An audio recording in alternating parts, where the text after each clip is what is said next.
So, dear Arie, it's a great pleasure to have you here. Thank you for being with us today. We are in the middle of the International Mendelssohn Academy in Leipzig, and from the beginning in 2012, you are a part of the core faculty, and we feel very honored about that. With this interview, we would like to know a little bit more about your life, your thoughts, your experiences in your career that lasts for almost 70 years, right? Almost 70 years. And as everyone knows, Professor Vardi has a huge range of different activities, not only a pianist, also a teacher, a conductor. You sit in many juries of the most prestigious piano competitions, and you do amazing TV shows. But I found one very surprising thing in your biography. You have a law degree. You studied law. Yes. How did that come? How did you ever work as a lawyer? First of all, I have to admit, just to comfort you, my friend Christian, I remember nothing of my law studies. I remember at the time I did it, I played Schumann concerto, and somebody asked me in the same situation why I study law, and I said, yes, I wanted to understand in a better way Schumann. And then they just look. And then remembering that Schumann also started to study law. And maybe that. No, but seriously, that has to do with my youth. I learned at the Academy of Music parallel to my Abitur, to my matriculation, which was not easy at all, but I loved working very hard. And I did both. So when I got my matriculation, I already had my degree in music. And then maybe I wanted to do it because in Israel, as you all know, you have to serve in the army. So I wanted to have it before serving in the army, and in some cases, very few, that was permitted, it was allowed. So you start to learn at the Hochschule when you are maybe 15. I started at 15, then you do 4 years in 3 or something like this, and then you graduate, you get the degree, and then I was in the army. And then it was one of our wars, and it was very sad, and people were killed. It was very tragic, and the war was over, and there was too much emptiness in the heart. And my military service was very easy. I was conducting our youth symphony orchestra. It was educational service of the army, so it was not difficult at all, and I was in the city in Tel Aviv, and I was every evening actually at home if I wanted, and I had free time, and I could not practice because of the situation, the war and all that, and I was used to work very hard, so I decided parallel to my military service to study something. And I wanted to study mathematics, but there was no way to do it because Tel Aviv at the time didn't have university. Today, Tel Aviv University is the largest of the country with 40,000 students, but at the time there was nothing. There was just a branch of Jerusalem's a university with either economics or law. So since I hated very much economy, so I took law.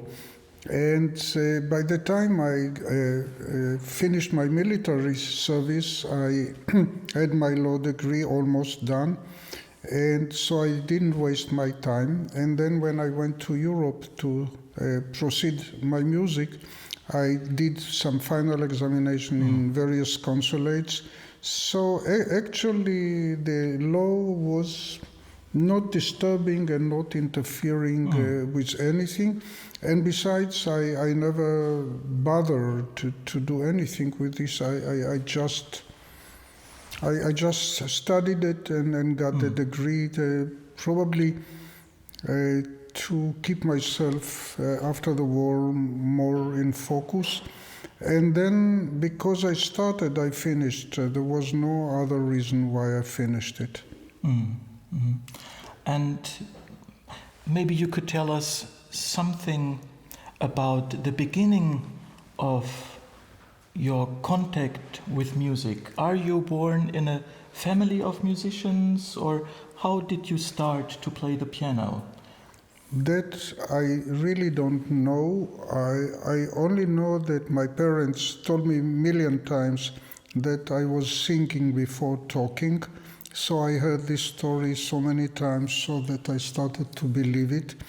And they all said that I was, as a little baby, just standing and singing by heart just everything. And it became for sure that I must be a musician, so I didn't choose anything. The profession chose me, and only that they wanted me, my parents, and I wanted to play the violin, but there was no violin teacher. Then it was another war, it was the War of Independence, and my neighborhood was isolated by some Arab villages in the neighborhood. So there was no violin teachers. So they say, okay, in the meantime, they let the boy play the piano. So this meantime is prolonged, but one day I'll move to violin. I know it. I still, this is in the meantime. And it was the war, or one of the wars, and the terrible circumstances, one of the reasons that you went to study in Switzerland, or the reason for it was just that you wanted to study with Mr. Baumgartner? The reason was Baumgartner, and also I was engaged a lot in composition, and Boulez and Stockhausen taught. So I thought that this situation where these three personalities are teaching in one school is too much to refuse. Actually, I had another plan to study with Michelangelo, but I changed it in the last minute, though I was accepted. But I heard from friends that he was not so much devoted to his, so to speak, pedagogical career, and that his way of dealing with students was, don't call me, I shall call you. So you don't call him, you don't know when and where, and then you get a phone call at 11 in the evening, come now for a lesson, short notice. And I thought that this is not my style, and then they also told me that you stay there in Bolzano for no reason but Michelangelo, and then he will disappear for a couple of months, and then you get a phone call. And otherwise, at 7 o'clock in Bolzano, there is a Polizeistunde, so there is not so much to do. So why should I stay there and wait for him, as great as he is? So you studied with Mr. Baumgartner, and in which year did you meet him the first time? When actually never before. I just heard about him. So, and that you went to an audition to be accepted in his class? I luckily didn't have to audition, because by that time I had already won good international prize, so he took it for granted that I can fit into the class, and I was very grateful to him for that, because those years You cannot send a DVD, you cannot send a link to YouTube, you cannot send a recording. This was even before tape recorder time. And so to come for an audition from Israel, normally you don't fly, you take a boat. So that will be a little too much of be in a boat 1 week, to come to Switzerland to play an audition. So that was not a practical solution, and he was kind enough to take me. I guess it was your first travel to Europe, to Switzerland, and if we imagine coming from Israel, coming from this kind of landscape, what impressions did you have as a young man coming to this incredible landscape of Switzerland for the first time? First of all, it was the protocol. We used to wear very simple, so to speak, outfit. And here you are in the situation that you come for every lesson with jacket, and you wear a tie, so you have to learn to do that. You know, those years we loved, the older generation would go with a tie, with a bow tie, and we, the younger generation, we would go with papillon. This was a kind of a naughty chic, but that's very hard to explain to the people here that you come every lesson with a jacket. And my friends were all medical students, and if they would not come for a lecture with a proper jacket and a tie, the professor will send them home. Yes, those were the days. So I think later on Alfred Brendel also studied in the class of Baumgartner, or was it the same time? No, it was 10 years before me. Before you? 10 years before? I see. And Günther Wand also? I'm a young man. Yeah, you have the wrong image of me.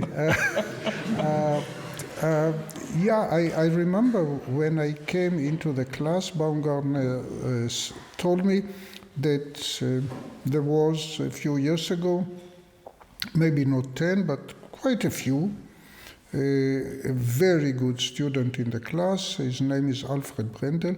And those years you heard not one word of Brendel. He was not popular at all, and his career started very, very late, and actually even participated in few competitions and never won a good prize. Never ever. Yeah. That's very funny. You can see his name as a finalist of almost every possible competition in Europe. Just name them. Geneva, Busoni, Queen Elizabeth. There were not too many competitions those days. I'm sure that later on they'll ask me about competitions. This is inevitable. Anyway, he participated in all of them one by one, and always was number 7, number 8, even not one of the top 3. Very interesting. And if you should point out maybe 2 or 3 things that you took as the most important things from Mr. Baumgartner. Kindness. Yeah, I told Mihai, I don't know if he's here, that my teachers in Israel, they were Hungarian. They are very tough. You cannot imagine. They are really tough, not permissive, not liberal-minded, very fanatic, and very, very professional. You learn from them, no compromise, and so on. And so maybe that was important for a rebellious child. And when I came to Baumgartner, it was really so human. You spoke with me about humanity. And the best lesson I got from Baumgartner was really an amazing lesson. I once played for him Sonata number 6 by Prokofiev, complete. And when I finished, normally before he started to teach, he would do something like this. And then all of us, we imitated him. And then I finished to play, he did something like this, and he didn't have one word to tell me. And he looked at me, I looked at him, and then he said, could you play it once again? So, and then I understood. This was an amazing lesson, because I understood it was not well. I understood I had to do something to change. I understood one cannot define even what was wrong. Probably it was all so wrong, so that you don't know even how to start your lesson. And also we had wonderful respect of each other, so he would not like to tell me what he thought I knew, and I don't want to hear from him anything offensive, which he never did. So he said, just play it again, 4 movements. So, but I understood it was a bad performance, and probably it was. So he created an environment where you could spread and grow. But isn't there something in music or something in piano playing that you especially learned from him that you maybe didn't learn before from your teachers in Hungary or your Hungarian teachers?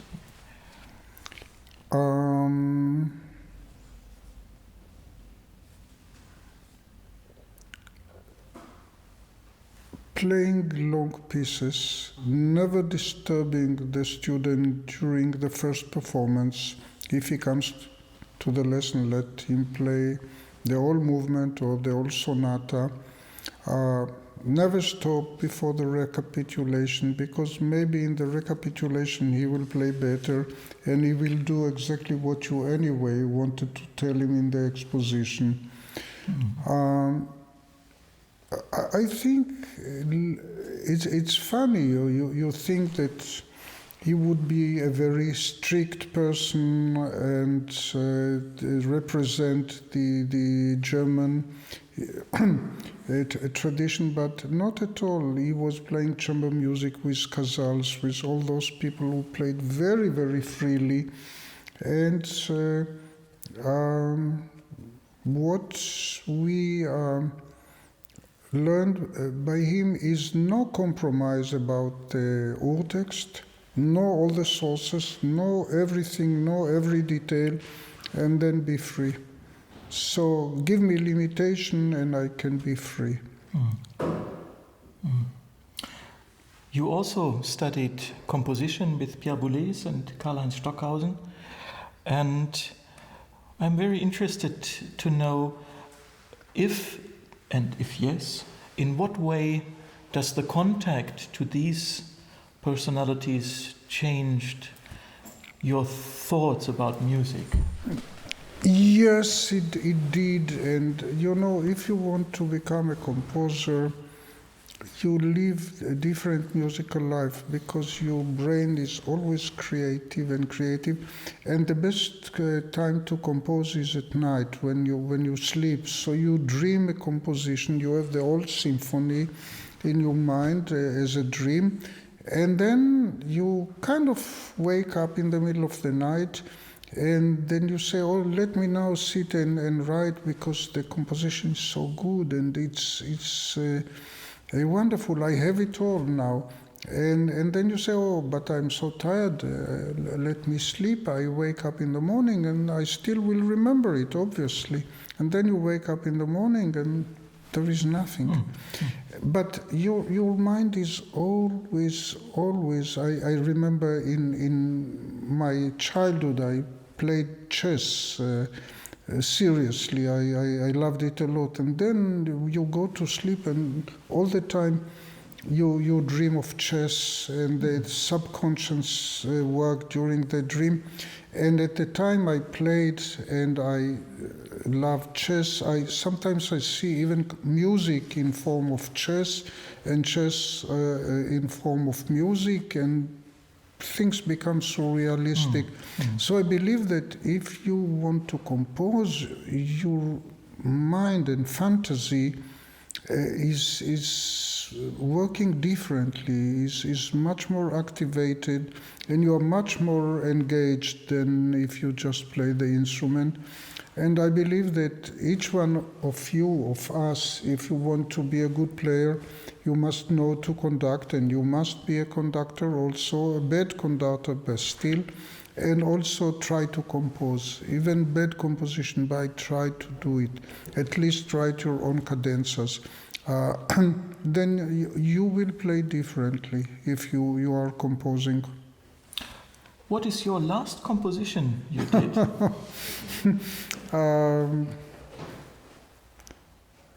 It's nothing to mention, believe me. I'm not modest. It's nothing to mention.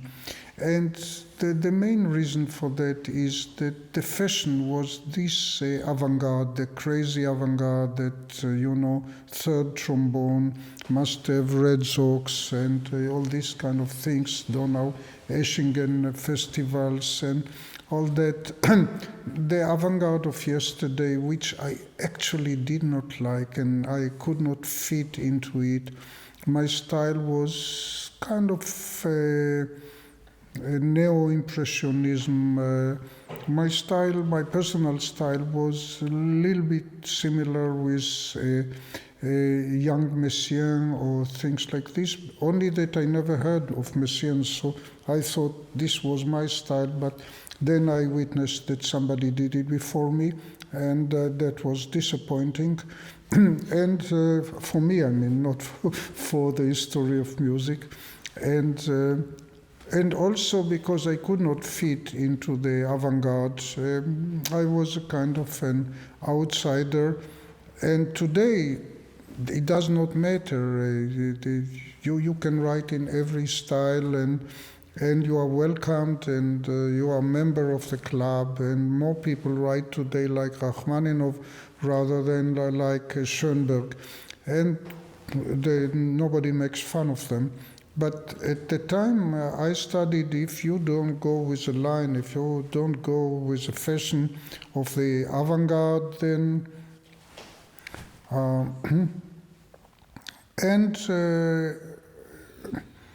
of course in this style you can cheat very easily, and you can do a lot of nonsense music, which I knew it is, and you don't dare to say that the king is naked. In one of my television shows, I did something a little bit unfair, but what I did, I invited a group of 3 composers, very good ones, the best of the best that I knew, and very serious people with good ears, fantastic education, people I really adore, and so on. And I said, I'm going to play for you unknown avant-garde music, and I really played unknown pieces. Unknown piece even by Weber, and unknown piece by good names of composers. And they were in the studio, and they were supposed to react, to say, is it good or bad, good composer, bad composer, impressive, and so on. And they did it magnificently. And then at one point that I planned it in my vicious mind, I just improvised a caricature of avant-garde music. I can show it to you later. You just bang, and then pianissimo, and then bloop, bloop, and all these kind of things, but completely trash, rubbish. even not seriously. I was in my mind just laughing, mocking all this avant-garde music that till today we can hear it as compulsory pieces in competitions. And I so much pity the contestant who must sometimes play. I don't want to generalize, but in some competitions it's really awful, because the composer thinks he must write difficult music for the piano, and some of it is there is nothing more ridiculous than the avant-garde of yesterday. Bartók sonata is still avant-garde, but what they wrote, some of it is really nonsense. So I was doing all these things, and as I imagined, these three people took it seriously, because it was in a good context after all the best names. And they analyzed my piece and told me, yeah, and then I told them that this was nonsense, and they got very annoyed at me, I must say. One of them is still today angry at me, and I just wanted to prove to them that in this style you can cheat easily. This was my message, that there are many cheating composers, and in this style even they cannot see the differences, but they disagree. One of them said, as a conclusion, he said something that, excuse me for saying it doesn't sound modest, but he said, "You did it very well. You can improvise very well in this style." Okay, why not? Let me accept it. But that was not my point. I just wanted to prove that in this style you can cheat, and that's what many composers did. That's all. Let's go back to your time in Switzerland, and going back to Tel Aviv. You become, at quite young age, a piano professor in the Rubin Academy, is that true? And later on, head of piano department and even head of the school. Well, you did such a fantastic career in Tel Aviv. Why did you decide to leave Tel Aviv, to go to Germany, to Hanover? I never left it, I'm still there. But I do both. I do the shuttle, and the reason is that in Tel Aviv those years when I started in Hannover, that was like 30 years ago something, we did not have enough international students. Asian students did not come yet, has not. Today they come a lot to Tel Aviv, but those years not at all, and not enough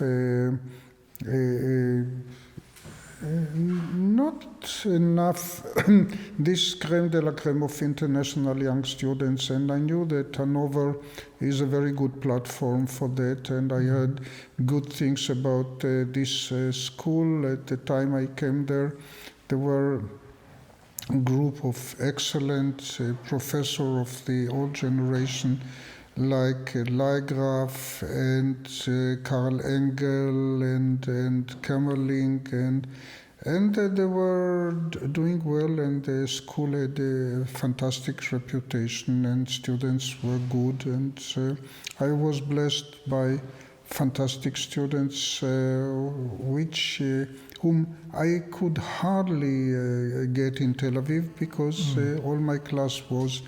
I had unfortunately, very few German students. I can mention Martin Helmchen, and my German students in all those years, you can count them on fingers of one hand, but the Russian, the Polish, the from East Europe, West Europe, the Asian, the Korean, Chinese, Japanese, and more. This was very rewarding, really unbelievable students, unbelievable. Very interesting. So you settled as well as in Hanover and in Tel Aviv. Yes. So are there certain months where you always go to Tel Aviv, or is it changing all the time? How are your rhythms? This is a forbidden question. Okay. Should I insist or continue? There were once two airplanes, one going to Tel Aviv and one from Tel Aviv. And I was in two of them at the same time.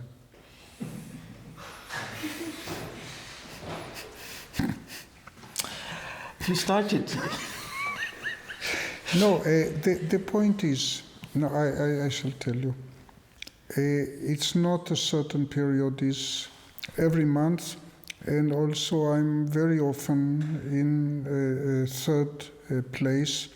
So I would say 30% here, 30 there, 30 there. And if your students are young and they need weekly lessons, I'm not the right teacher for them. But most of my students, they have career, they have management, they concertize, so we somehow fit. When I'm there, they come and then we all go away. Mm-hmm. By the way, that was the procedure with Baumgartner. Mm-hmm. He just came for 1 week in a month. I'm coming more than him. I see. Well, last week I heard a wonderful lesson of you with Laval's, and also in this lesson, maybe like in all lessons, you conducted the student. And many teachers conduct in the lessons, but not so many piano teachers are also real conductors like you. So this has a special deepness in my opinion. Can you say what's the difference between conducting an orchestra and conducting a people? That's, I never heard this question before. This is very, very interesting question, Christian, because in all the conducting classes, they train themselves conducting piano. So this is, but I don't think it should influence the technique, because you aim music, and music is music is music. But our tonal production, of course, as pianist, is immediate. And once you conduct orchestra and you understand this mechanism that you just do something, and then they play a fraction of a nano later, sometimes half a second, sometimes less. This is something that we pianists, we need a lot of experience to understand, because also the rhythm will be different, because you do like this and then they play now. So when shall you give second beat? According to your first beat or according to what you heard? You know what is the reply for that? Yes, sure. So this is an open issue. You never know. And one thing for sure, that if you teach conducting and the classes are always with two pianos, so you train your students for immediate response of the sound. And students are not at all prepared for the real challenge of orchestra, is the delayed sound. And especially for pianists. String players, they can feel better the delayed sound. We don't. So I think that if you teach conducting, you must give the students more and more and more opportunities to conduct a real orchestra. Maybe the best situation that I know for conducting a class was in Yale University, where I spent as a visiting professor Once upon a time, a whole year I was there. And don't ask me how that fitted with Hannover and Tel Aviv. So at Yale, what they have a special orchestra for the students and for the conducting students. But because you cannot force students at school to play for the conductors, so this special orchestra for the conducting students, this orchestra is paid. So it is a student orchestra, and the school, which is rich, is paying them, let's say, $25 per hour. So students volunteer to be in this orchestra because they get money that they need to go to the cafeteria. So it's a very happy situation. Everybody is happy. The conductors get orchestra, the orchestra members get money, only that you need a rich school. So I don't know if your Hochschule can afford paying students $25 per hour. For sure not. Okay. For sure not. Well, I guess that will be a very costly orchestra. Can you imagine a rehearsal 3 hours, so each student get $100? You have 50 players in the orchestra.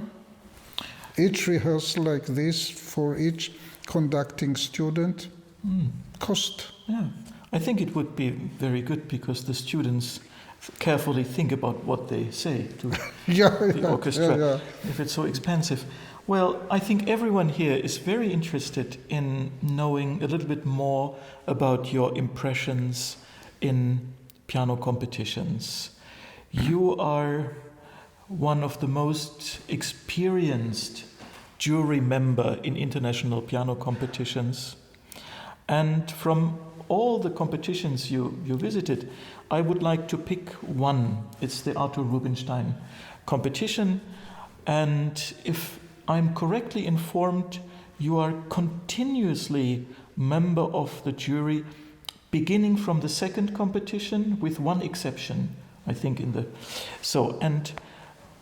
what is remarkable, in the first two competitions, Rubinstein himself was in the jury.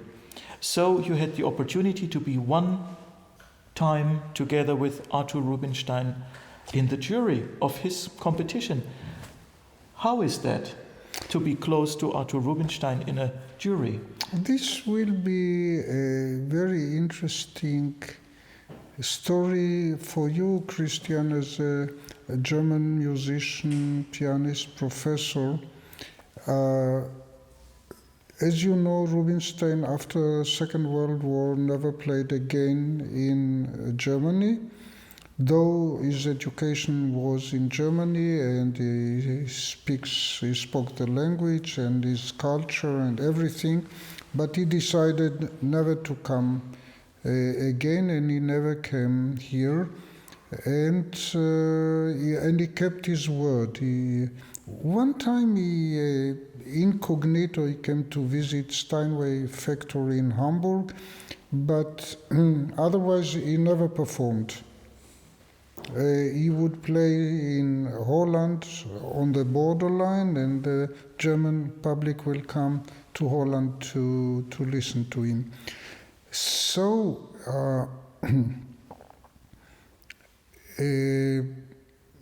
one could assume that Rubinstein would not like to have a young German pianist to win the competition.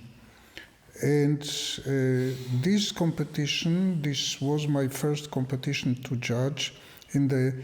This was the second competition, and the first competition they still wanted me to compete, but I refused. So in the second I was very young and completely inexperienced.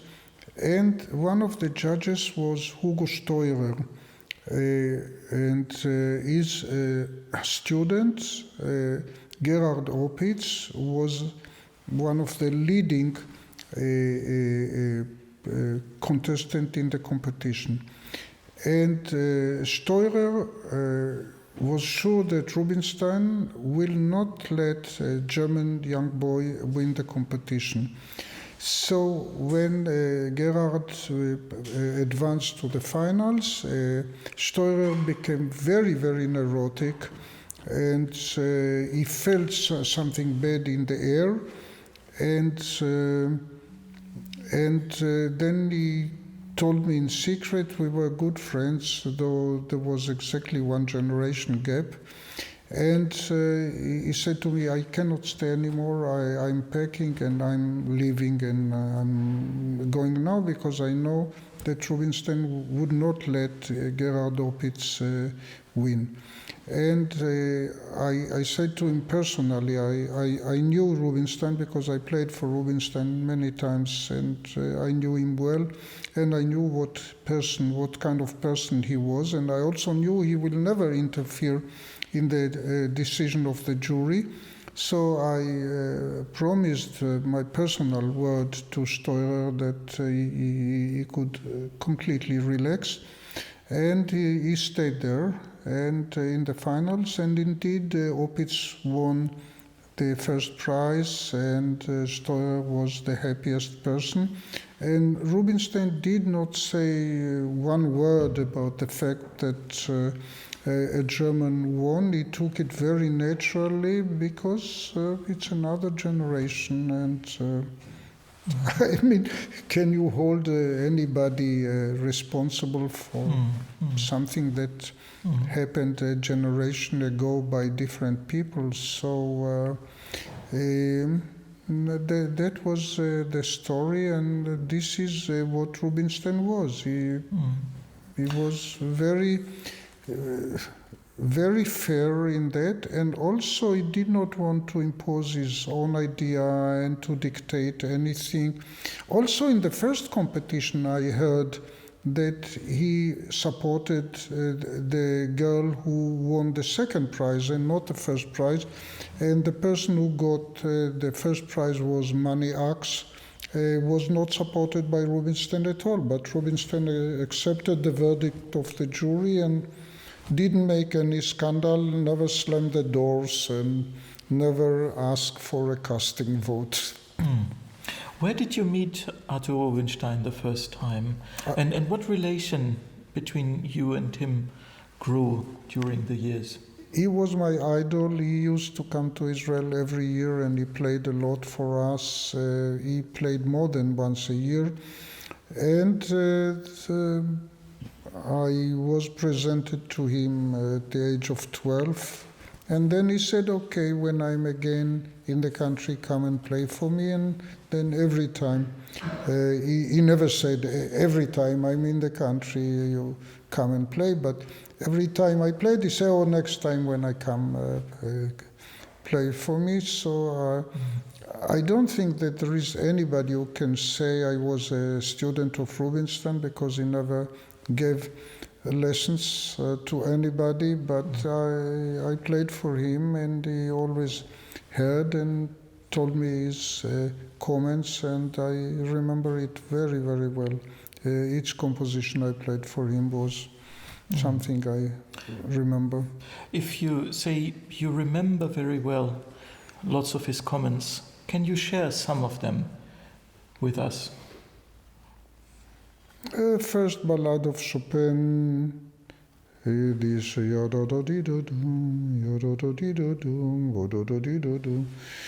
don't play it like it's a new statement, but play it like it is to conclude something that was before, and after that you can approach the new idea. And then when it came with this B flat on the top, he demonstrated it, and I still have this ringing silver bell when he did it, and so those kind of things. He hated pompous playing if you try to impress. He hated slow playing, and he hated too much rubato. I think those qualities keeps him as a classicist and above any fashion. Among all the pianists of the past, I think he is more memorable for having no mannerism. And also is one of the very few who could play equally well Mozart and Chopin and chamber music. He never accompanied a leader, but otherwise a very versatile musician. And in one of his birthdays, I think 70th, he was a dear friend of Israel Philharmonic. He played with them every season and never took any fee, and was really the greatest friend of Israel. And then the orchestra asked him what he would like to have as a birthday party for his 70th birthday, and he said, yes, I have a request. I would like to conduct Brahms Symphony No. 3, because I love it very much. In a rehearsal, not in the concert. So he did it. Pity those years there were no video cameras that could be very beautiful to see him conducting. He loved Brahms very much. Funny, he played Chopin so well, but his most beloved composer was Brahms. I was incidentally in the recording of the first piano concerto by Brahms that he did at the age of 90. This is something unbelievable. It's like somebody who is 90 years old, he will fly a jet aircraft plane. How is it possible? Somebody 90, blind already and half deaf in one ear, and still playing Brahms' first piano concerto for recording. Maybe that could be a nice idea in 9 years for you. Okay, thank you. I don't dare to think of his achievement. He was unique in everything, in quality and also in quantity. I remember him in 5 following evenings, just 5. 1, 2, 3, 4, 5, playing 15 piano concertos. Each evening one Beethoven plus 2 others. So it could be Mozart, Beethoven, Tchaikovsky. It could be Saint-Saëns, Beethoven, Grieg. He loved to play Grieg. Unbelievable. Yeah, 15, just like this. Every day you rehearse for tomorrow, you play for today, out of pocket. So you listened a lot of time to his playing and get this influence. Well, to listen music as a musician or in the auditorium is quite different from listening as a teacher. Is it difficult for you sometimes to switch between these two ways of listening to music, or is there no difference at all for you? This is a $1 million question. Also, in competition, if you sit as a jury, can you sit in the chair of the listener and not in the chair of the teacher? That we get used to it too much. By the way, I tried also to put myself often in the seat of the orchestra player. I used to sit behind the orchestra when Lenny was rehearsing, and just to see what he rehearsed and how and what was on his mind. So you sit in many chairs. I said it today in the classes, we all want to believe that we are liberal, but are we? I don't know. That we are open and we are not... But also if you sit in the chair of the teacher, that's what we are paid for, so... Yes. So let's sit in a chair of a good teacher.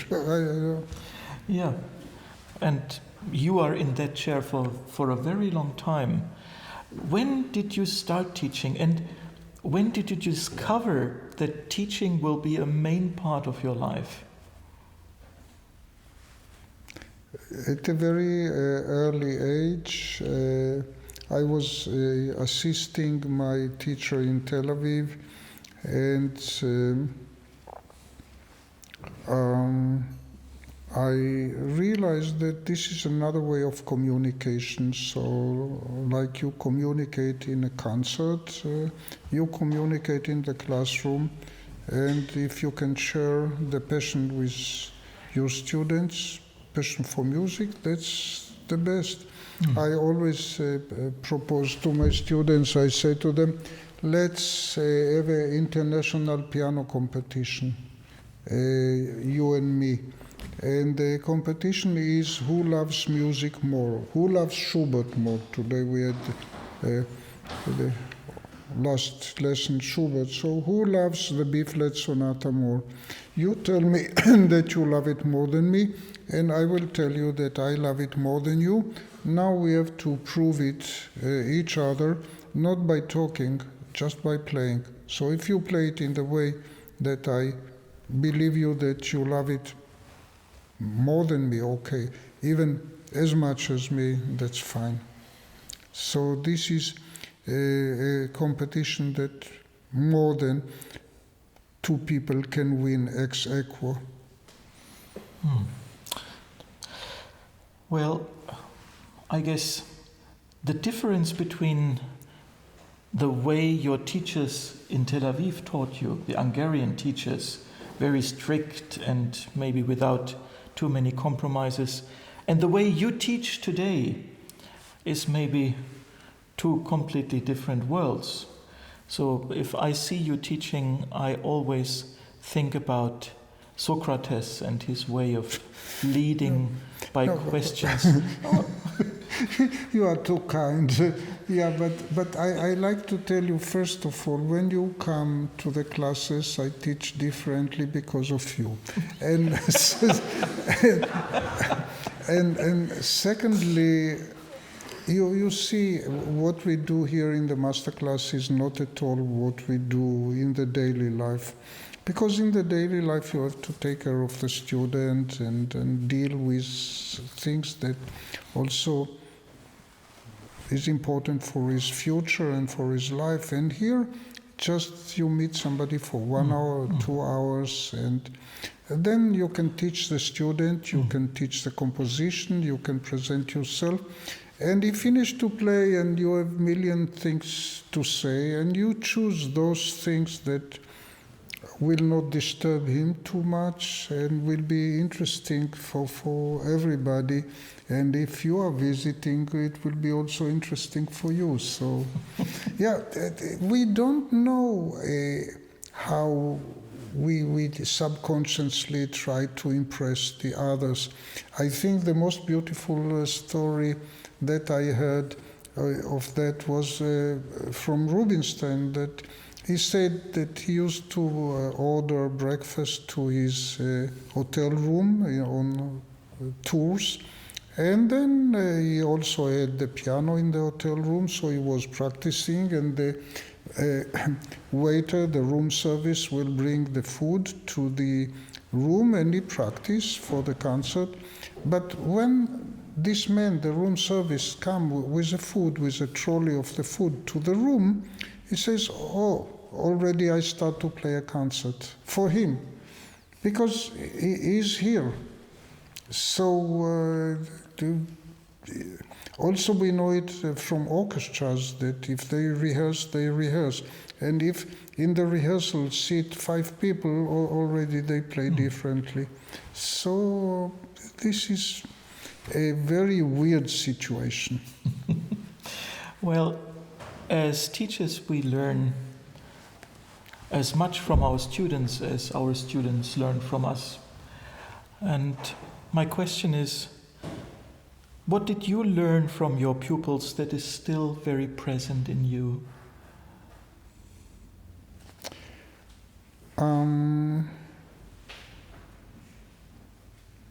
I was really blessed to have fantastic students.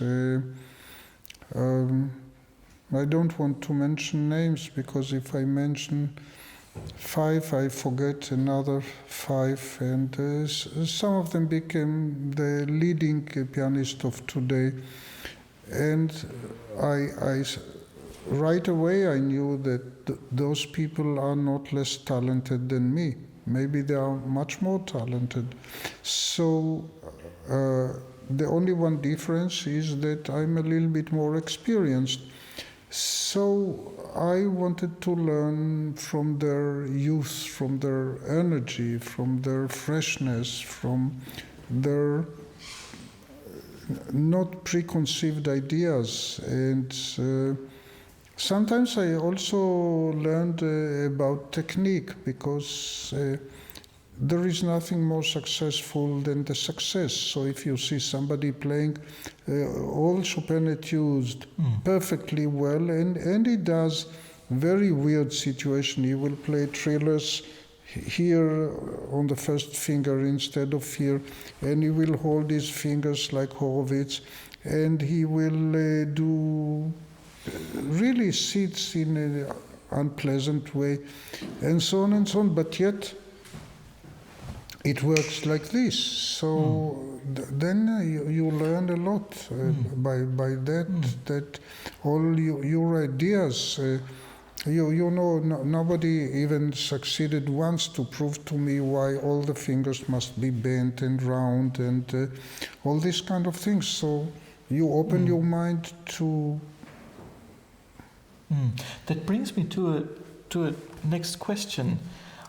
I have the feeling that the piano pedagogues, they share in two, in two areas. One, they say it's absolutely important to do everyday scale, to do Hanon for hours.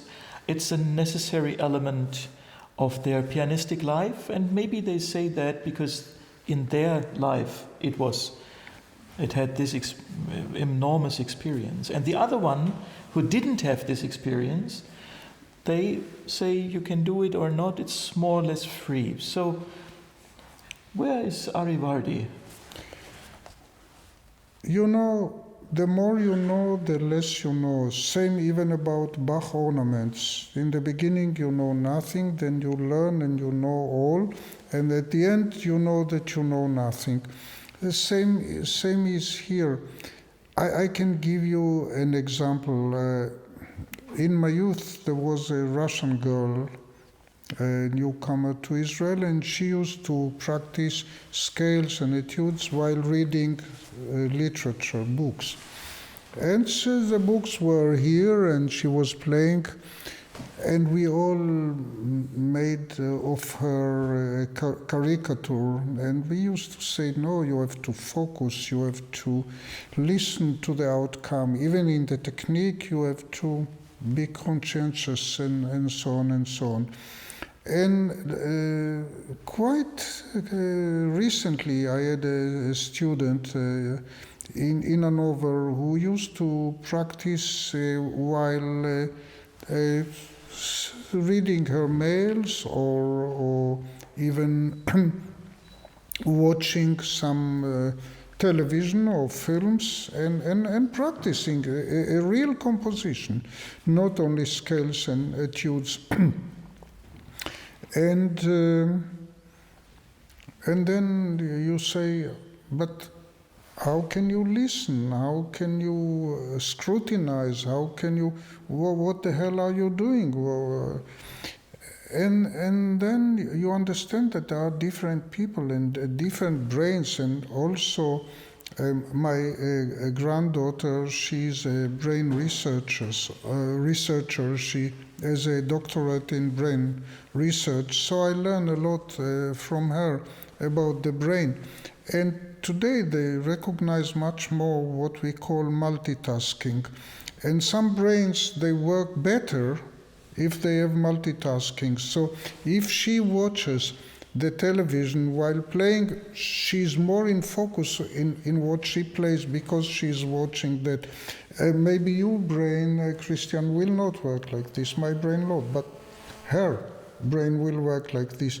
And this Russian girl who used to read books and put it, maybe she put everything in such, by the way, she was a brilliant pianist.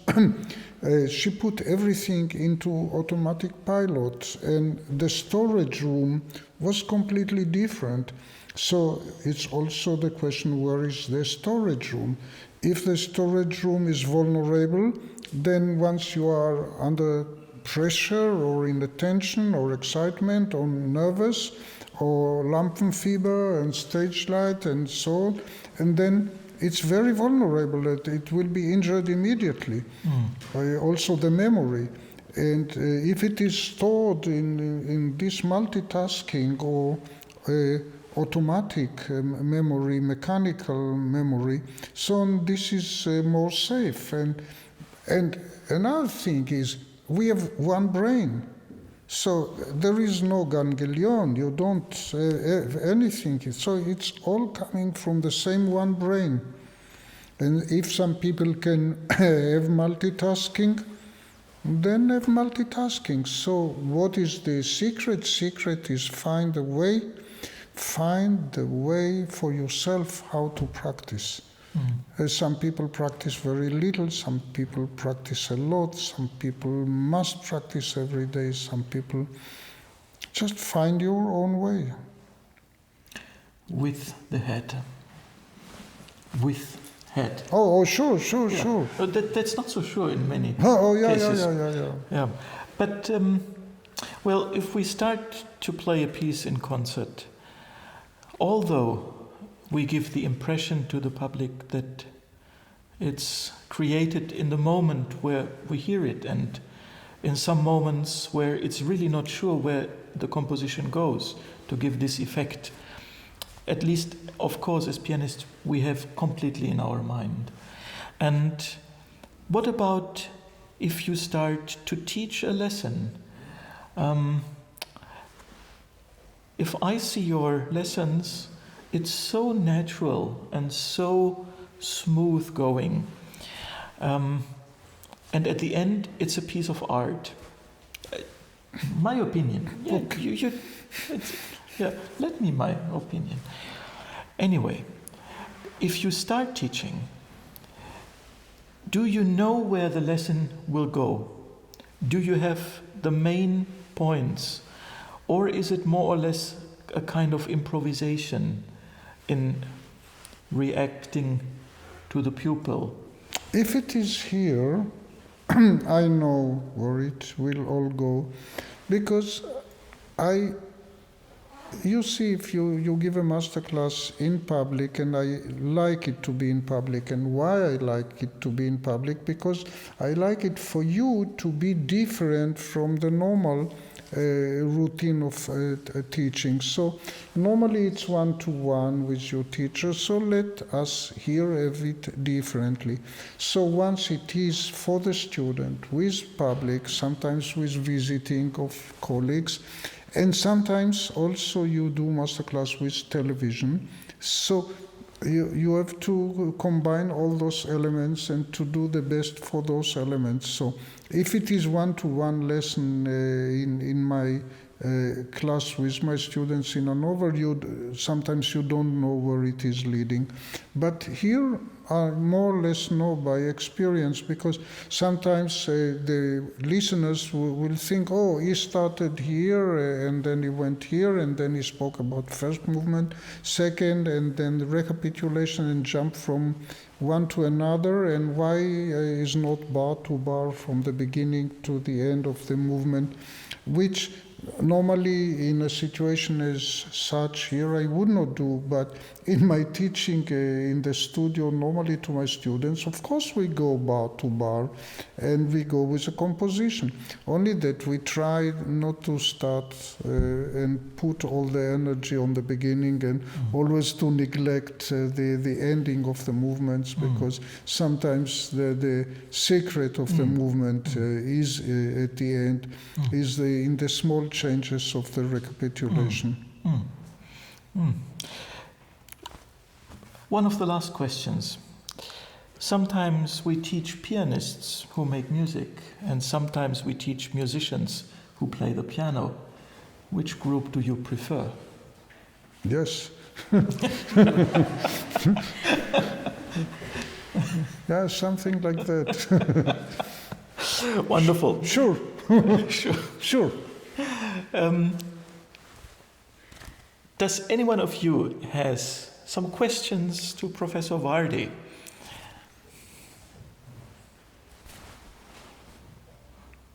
Do you see anybody? Or Everybody. You see?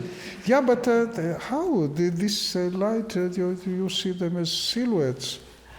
I'm so used to be in the television studio, but this is even more cruel. Any questions to Professor Vardi? Well, then last question. What are your plans for the next weeks and months? Which pieces you prepare to play in concert? What do you conduct? What are you studying currently?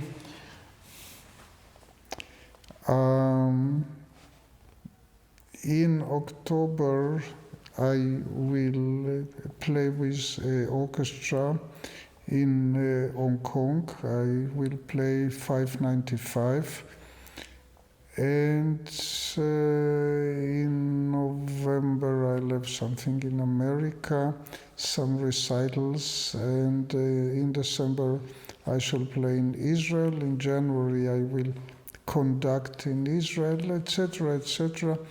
And in the summer, next summer, in the Aspen Festival, I will conduct the orchestra again. I did conduct the orchestra last summer there, and I like to tell you what I did. I did something unusual for conductors and also for the orchestra, and they loved it. I conducted Schubert Symphony No. 5, the most loving composition.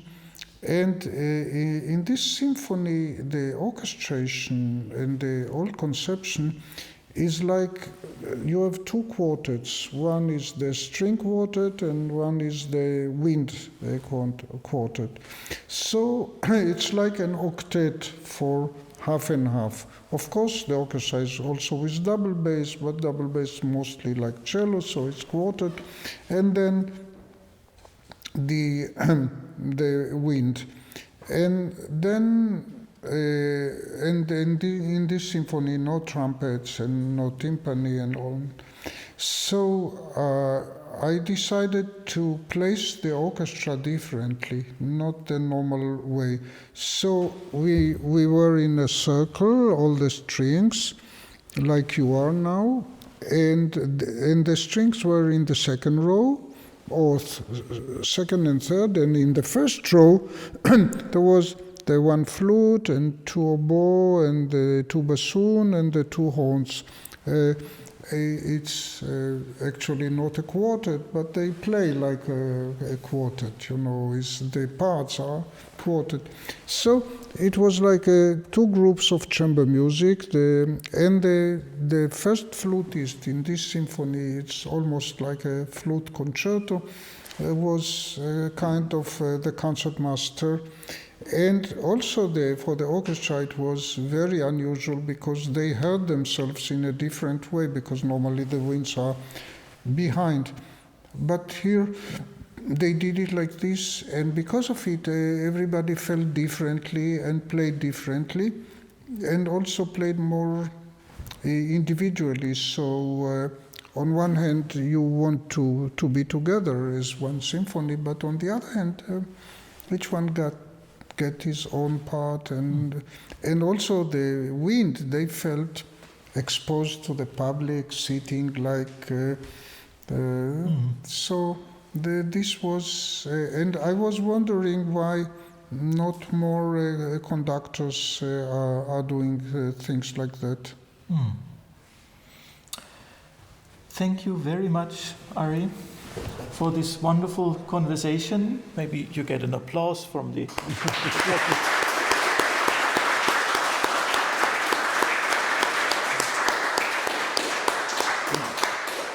And thank you very much for hosting. You did it in the most generous and beautiful way. Sometimes I don't deserve all your compliments. And thank you very much for the students and those who came here and those who played in the classes. And if there are here people who played in the class and came here, then they deserve 2 thanks.